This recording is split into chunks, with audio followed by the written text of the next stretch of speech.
नमस्कार दोस्तों, मैं हूं नंदन और आप देख रहे हैं इनग्रोस विथ मी। तो फ्रेंड्स, हम मिरर के पार्ट 2 लेकर के आए हैं। इससे पहले हम लोग पार्ट 1 देख चुके हैं। तो फ्रेंड्स, तो चलिए बिना देर किए हुए हम वीडियो करते हैं स्टार्ट। तो फ्रेंड्स, आज हम लोग पढ़ेंगे कि जो दर्पण होते हैं, ये तो दो टाइप के होते हैं, हम लोग पढ़ चुके हैं। इसमें से पहला होता है अवतल दर्पण और फिर दूसरा क्या होता है, और दूसरा होता है उत्तल दर्पण। हमने पढ़ा था कि उत्तल में 3 अक्षर है, इसीलिए इसकी आकृति होगी एबी, मतलब जो अल्फ़ाबेट होते हैं उसका तीसरा लेटर यानी सी के तरफ, और अवतल में 4 अक्षर है, इसीलिए इसकी आकृति होगी अल्फ़ाबेट की चौथी अक्षर के समान यानी डी की तरफ। तो यानी अवतल की इस टाइप की हो जाती है और फिर उत्तल की इस टाइप की। ये इसकी आकृति हम लोग ये पढ़ चुके हैं।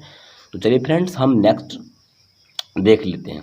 तो आज हम लोग पढ़ेंगे कि जो अवतल दर्पण होते हैं, इसमें हम वस्तु को किस किस जगह पर रख सकते हैं ताकि उसका इमेज प्राप्त हो। तो चलिए फ्रेंड्स, हमने कहा अवतल की में 4 अक्षर है, इसीलिए इसकी आकृति अल्फ़ाबेट के डी के समान होगी, यानी इस टाइप से इसकी आकृति होगी। इसके हम बाहर से कलई करते हैं यानी रंगीन करते हैं। तो उसके बाद हमने कहा था कि ये होता है प्रधान अक्ष, और यहाँ पर ये पी बिंदु ध्रुव होता है, और जब इसको हम मिलाते हैं तो इधर से ही मिलेगा, इसीलिए इसका फोकस और फिर वक्ता केंद्र दोनों ध्रुव के पहले ही होगा। तो ये हुआ अवतल दर्पण। अब देखिए, हम वस्तु को दर्पण के सामने रखेंगे, ना कि दर्पण के पीछे। तो हम वस्तु को हमेशा दर्पण में इस तरफ रखते हैं, इसी तरफ रखेंगे। तो सबसे पहले बात यह होती है कि हम वस्तु को कहाँ कहाँ रखेंगे। तो यहाँ देखिए, ये वक्ता केंद्र हुआ, और जैसे जैसे यहाँ आगे बढ़ेंगे तो ये अनंत की ओर बढ़ता जाएगा। तो हम वस्तु को अनंत पर रखेंगे। फर्स्ट पोजीशन हुआ कि हम वस्तु को कहाँ रखेंगे, अनंत पर। ये हमारा फर्स्ट पोजीशन हुआ कि हम वस्तु को अनंत पर रख दिए इधर लास्ट में। दूसरा पोजीशन ये हुआ कि हम वस्तु को इधर अनंत है और ये वक्ता केंद्र है, तो अनंत और वक्ता केंद्र के मध्य में रख सकते हैं। सेकंड कंडीशन हो गया, अनंत और वक्ता केंद्र के मध्य में रख सकते हैं, उसके बीच में रख सकते हैं। थर्ड कंडीशन क्या होगा कि जो वक्ता केंद्र है इस पर हम वस्तु को रख सकते हैं, ये हमारा थर्ड कंडीशन हो गया। और फोर्थ कंडीशन होगा ये जो वक्ता केंद्र सी है और फिर ये जो फोकस एफ है, इसके बीच में भी हम लोग रख सकते हैं। तो चौथा कंडीशन ये हो गया कि वक्ता केंद्र और फोकस के बीच में रखेंगे। और पांचवा कंडीशन हो गया कि हम वस्तु को कहाँ पर रखेंगे, फोकस पर भी रख सकते हैं। और सिक्स्थ कंडीशन, छठा कंडीशन हो जाएगा कि वस्तु को फोकस और ये जो ध्रुव है इसके बीच में रख सकते हैं। तो फ्रेंड्स, अवतल दर्पण जो है इसमें वस्तु को 6 जगह पर रखा जा सकता है। तो चलिए हम देख लेते हैं किस किस जगह पर। जैसे हमने कहा था कि ये हमारा दर्पण है और ये प्रधान अक्ष, यहाँ पर ये ध्रुव, उसके बाद फोकस और ये वक्ता केंद्र, और इधर जैसे बढ़ेंगे तो वो अनंत हो जाएगा। तो पहला कंडीशन था कि हम अनंत पर रखेंगे। दूसरा कंडीशन होगा कि हम वस्तु को अनंत और फिर ये जो वक्ता केंद्र है इसके बीच में रखेंगे। और तीसरा कंडीशन होगा कि हम वस्तु को वक्ता केंद्र पर रखेंगे। चौथा कंडीशन होगा कि हम वस्तु को वक्ता केंद्र और फोकस के बीच रखेंगे। और फिर पांचवा कंडीशन होगा कि हम वस्तु को कहाँ रखेंगे, फोकस पर रखेंगे। और हमारा लास्ट छठा कंडीशन होगा कि हम वस्तु को फोकस और ध्रुव के बीच में रखेंगे। तो फ्रेंड्स, ये अवतल दर्पण में हम वस्तु को 6 जगह पर रख सकते हैं, जिसमें पहला हो गया अनंत पर, अनंत और वक्ता केंद्र के बीच, वक्ता केंद्र और फोकस, फोकस और ध्रुव। उसके बाद हम नेक्स्ट बात कर लेते हैं कि जो हमारा उत्तल दर्पण है, उत्तल में 3 लेटर है, इसकी आकृति होगी अल्फ़ाबेट के तीसरे अक्षर सी के समान। तो ये हो जाता है उत्तल दर्पण। इसको हम बाहर से कलई कर देते हैं, तो ये हमारा प्रधान अक्ष हो गया, ये ध्रुव हो गया। अब हम बात कर लेते हैं जो उत्तल दर्पण है इसकी फोकस और वक्ता केंद्र किस तरफ होगी। तो इसको जब हम मिलाएंगे तो गोला इसी तरफ बनाएगी, तो इसीलिए इसकी फोकस और वक्ता केंद्र दोनों राइट साइड ही होगी।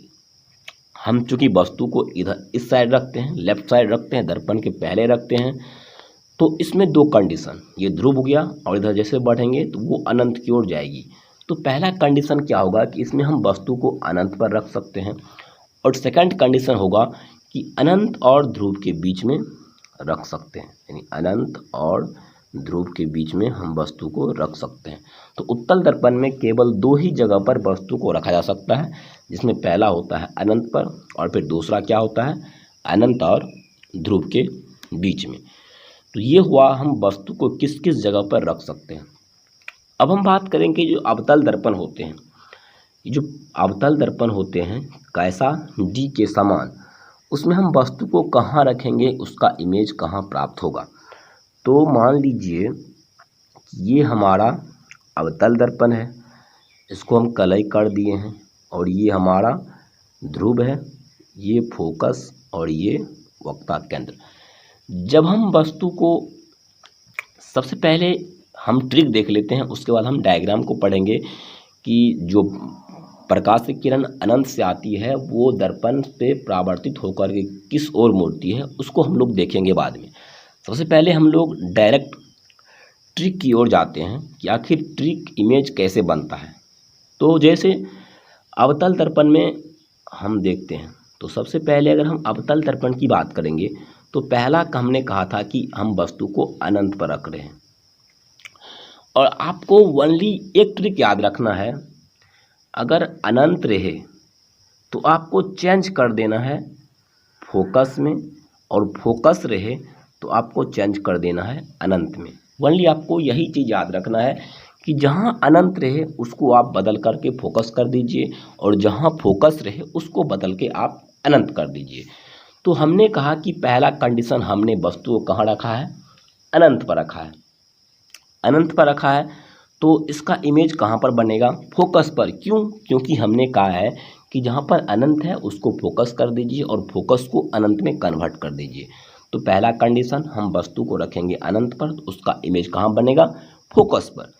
दूसरा कंडीशन हमने कहा था कि हम वस्तु को अनंत और फिर कहाँ पर रखते हैं, अनंत और वक्ता केंद्र के मध्य रखते हैं। जब हम वस्तु को अनंत और वक्ता केंद्र के मध्य रखेंगे तो इसका इमेज कहाँ बनेगा, तो हमने कहा है कि किसको चेंज करना है, अनंत को फोकस में और फोकस को अनंत में, और किसी को चेंज नहीं करना है। तो यहाँ पर अनंत है, ये चेंज हो जाएगा फोकस में, और वक्ता केंद्र।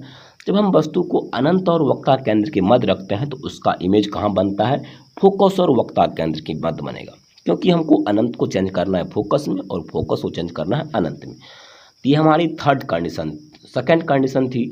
अब हम बात करते हैं थर्ड कंडीशन की।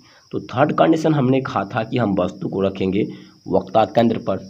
देखिए वक्ता केंद्र पर जब हम वस्तु को रख रहे हैं तो इसमें ना ही अनंत है और ना ही फोकस है, तो ये ज्यों का त्यों रहेगा, इसकी प्रतिबिंब कहाँ बनेगी, वक्ता केंद्र पर। उसके बाद नेक्स्ट हम बात कर लेते हैं कि वक्ता केंद्र और फोकस के मध्य जब वस्तु को रखेंगे तो इसका इमेज कहाँ बनेगा। तो वक्ता केंद्र है तो वक्ता केंद्र, फोकस किस में चेंज हो जाएगा, अनंत में, तो इसका इमेज बन जाएगा वक्ता केंद्र और अनंत के बीच।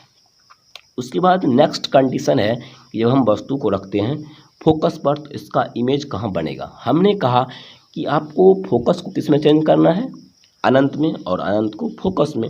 तो जब हम वस्तु को रखेंगे फोकस पर उसका इमेज बनेगा अनंत पर। और सिक्स कंडीशन है कि जब हम वस्तु को फोकस और ध्रुव के बीच में रखते हैं तो उसका इमेज फोकस चेंज हो जाएगा अनंत में और फिर ध्रुव, तो इसका इमेज बन जाएगा अनंत और ध्रुव के बीच।